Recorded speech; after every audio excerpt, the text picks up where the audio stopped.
The High Line was a piece of obsolete industrial infrastructure in a part of Manhattan that was totally forsaken.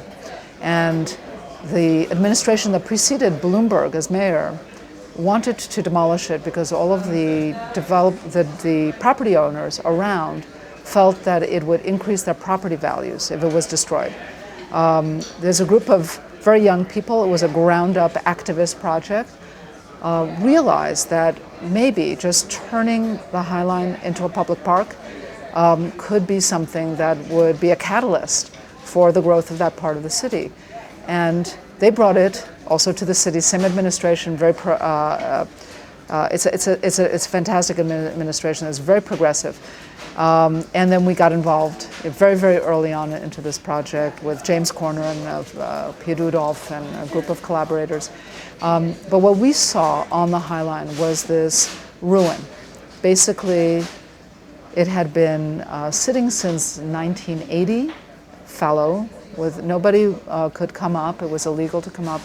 And all of these seeds that would be airborne seeds or coming off of the shipping containers or the train containers would just fall off, and it would be self-seeded. And so what happened was that this very, very strange landscape started to form, and a whole ecosystem around it. And it happened in areas that were constantly changing because of the urban context. So sometimes those areas were open to the sun, sometimes they were in shadow, sometimes they were in wind, sometimes sheltered, sometimes very wet. And so all these different seeds, there were different growths, and we were just fascinated. When we went up on the High Line, we thought, wow, if we could capture this very, very strange otherworldliness that happened by itself as a matter of being a ruin, by this very perverse urban nature, how could we capture that and also bring the public up and without destroying that new ecosystem that evolved on its own? That was really the complicated part. And then we figured it out. We realized that you cannot have a path and vegetation. You just simply, that's the conventions of a park. What you need to do is invent a new system of making a path. And in this case, it was the pavers.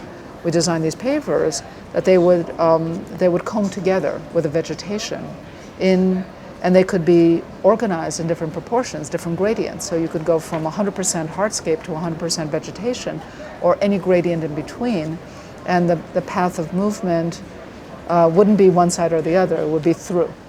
That was the major idea. And as we convinced more and more people, we were selected for the project. It was a big project to interpret for the city because they had never done a park in the air before. So there were a lot of new things to think about and to be concerned about. But we were able to, over the years, work through them. And now a mile of the park is open to the public. And we're working on the last third of the park now. And we never anticipated its popularity.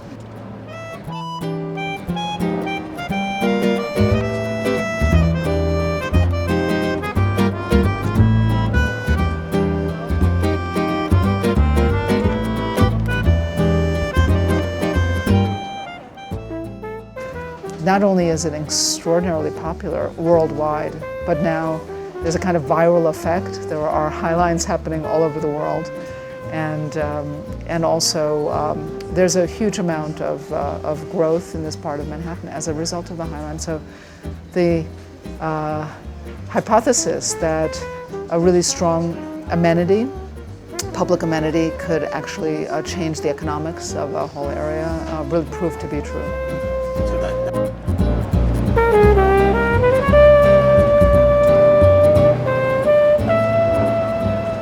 We were really fascinated by New York from plus 30 feet.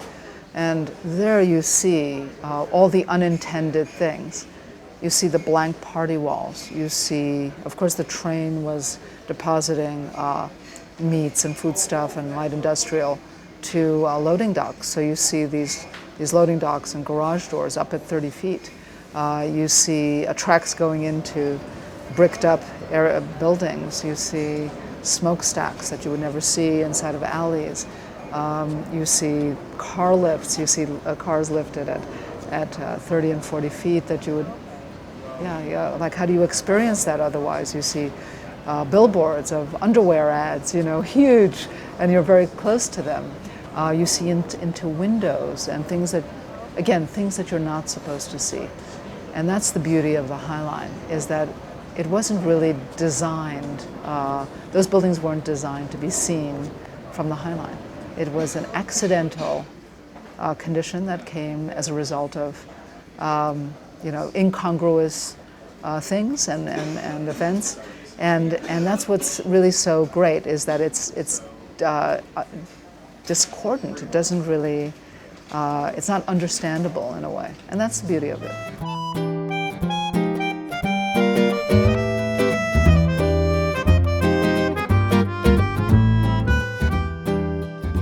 One of the most important things was that the High Line, if it's about anything at all, it's about nothing.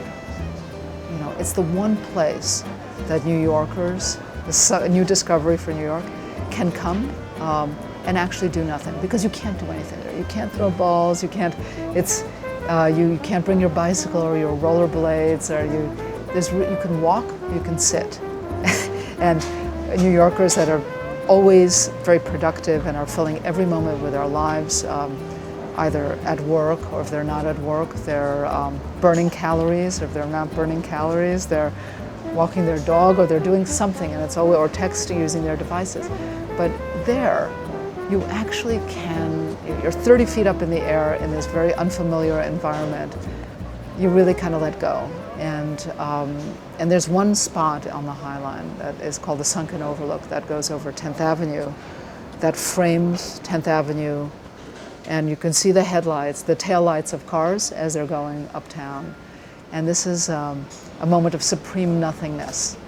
There's really nothing. It's just the street, and it's just the most banal thing that you could possibly imagine. But the public is drawn to it, and they sit there and they stare at it like a fireplace. And to us, it was a profound success that way, because it changed behavior. Even if it's for that length of time that people are there.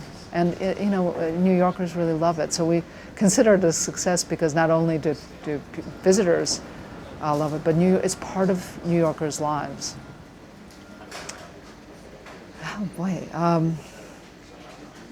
would I have done anything differently on the High Line? I'm not sure that I would have. I think that part of the beauty of what's there and what we made was that it came out of sheer naivete.